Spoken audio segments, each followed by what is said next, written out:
Welcome back. All right, so I continue to wear jerseys of teams that have been moved or are defunct. Because today we're going to discuss New Jersey in the news of the day. So what happens in Vegas stays in Vegas, but in this case, no. And that's the only reason that I have this on the board, because the joke immediately came to mind of, I guess, what happens in Vegas doesn't always stay in Vegas. And in this case, Hughes is on the protocol list. So I thought I'd throw that up there. And again, the protocols and the way they work this is changing. So Hughes will be out for their next couple of games, and then likely ends up right back in the lineup. Dougie Hamilton, broken jaw, will not be on their upcoming, I think it's a 3-game road trip, so he will not be playing on that. But McLeod has been cleared to return, so he'll be back in the lineup for the New Jersey Devils for their next game. And, of course, we got 2 games tomorrow, and Lindy Ruff will return as well behind the bench. So all the best to Lindy Ruff. Hopefully he's good to go, and he's all set. Of course, his father passed on, so it's one of those things that you got to go back to work. But I'm sure that it's going to be front of mind for him. So all the best to him. Connor Brown in a regular jersey at practice, apparently ready to come back. He with Formenton and Paul. So Connor Brown, a very important part of the Ottawa Senators, one of those underrated players in the National Hockey League, I believe. So we'll see him back in action as soon as tomorrow. It looks like he could be back in action tomorrow for the Ottawa Senators. Jake Muzzin, back at practice for the Toronto Maple Leafs. It is unlikely that Jake Muzzin will play tomorrow. What's interesting with the Maple Leafs roster, too, is that Kyle Clifford and Nick Ritchie have both been assigned, loaned to the Toronto Marlies. And, Kyle Dubas basically acknowledging they may not be overly happy about it, but for right now, this is what it is. So I would think that Ritchie is on the block. I guess there's nobody really calling, because if there were calls of substance, you would think that we would already have seen Nick Ritchie moved. We saw last year in Boston, Nick Ritchie in the right situation can be a useful player. It has not been a great fit in Toronto. He got into a long drought when it comes to points and goals, and that can be a problem. And Anaheim fans are well aware of that as well. So we'll see whether or not Clifford and Ritchie get called up soon. What happens there? Toronto has some decisions to make before the deadline. Kyle Dubas saying he will take his time in deciding what the plan is. Good news for Florida. They're getting healthier. Yeah, that's what the rest of the league wants to hear. Noel Acciari, one of my favorite members of the Florida Panthers. He will be making his season debut soon. He's had his stint in the AHL to make sure he's ready to come back from an upper body injury. So for Acciari, him coming back for Florida, goody for the rest of the East.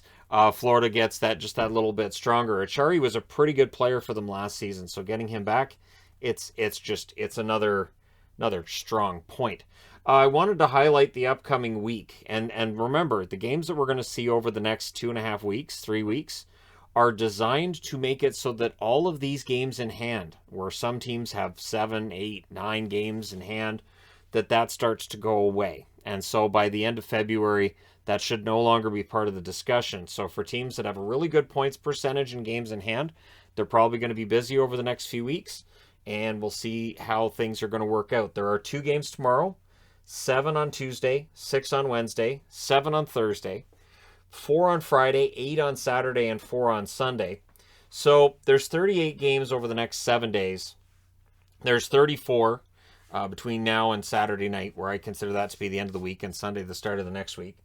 And calendars agree with me.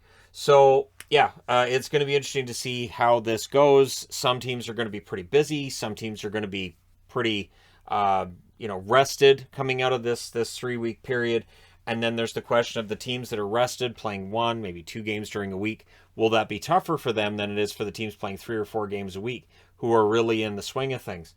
And next Sunday, all the games will be matinee, as we're going to have a Super Bowl Sunday afterwards. I am intending to do a live stream on my second channel during Super Bowl Sunday, because Bengals. So I'll get my Carson Palmer jersey out. It's the only Bengals jersey, I think. No, I haven't. I have a white Bengals jersey somewhere. I'll throw that on, and my Bengals hat, and we'll go from there. I have like 3 different Bengals hats, but I don't have a lot of NFL jerseys. I don't collect them like NHL, because I don't make the money on the NFL like I do on the NHL. You have to look at your investment and your return. So yeah, I'm looking forward to that. And if Cincinnati gets crushed, well, at least it's the Rams. I don't mind the Rams either, so that's kind of nice. And then Stafford would get a Super Bowl, right? So next Sunday I'll be putting that review up early and then switch over to the other channel. Good news for Carolina, another team that the East will be so glad to see is getting stronger again. Teuvo Teravainen, a game time decision for their game tomorrow. I think he plays. I have a funny feeling he's going to play. And so Carolina gets a little bit stronger. So there we go. Arizona. So again, Arizona in the news. Elliot Friedman reporting and providing a link as well to the Arizona Board of Regents. So they will be the ones to make the decision on what happens with this ASU plan for the Coyotes.